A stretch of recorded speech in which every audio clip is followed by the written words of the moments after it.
Kumusta ang buhay-buhay?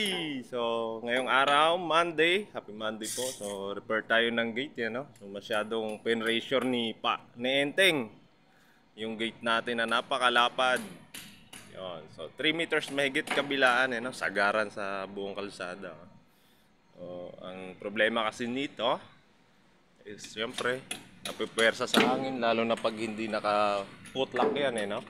At ang lakas ng hangin, Yan nangyayari dyan, no? Pinayuko yung pinaka-bracket natin papunta sa poste. Col, patingin mo na, Col. So, yan, binalok to, nabalok to, tapos biglang yumuko bahagya. Kaya magkalaki na gap niya. Dito naman naputol. Pag pinagpantay mo yung dalawa na yan, is mababa to kaysa doon. Then hindi na tumatama yung panglock natin dito. Nandito na yung pinaka, talasok. So yan po yung problema ng ganyang gate na saradong-sarado, walang malabasan ng hangin, no? Gawin na natin daw. Let's go!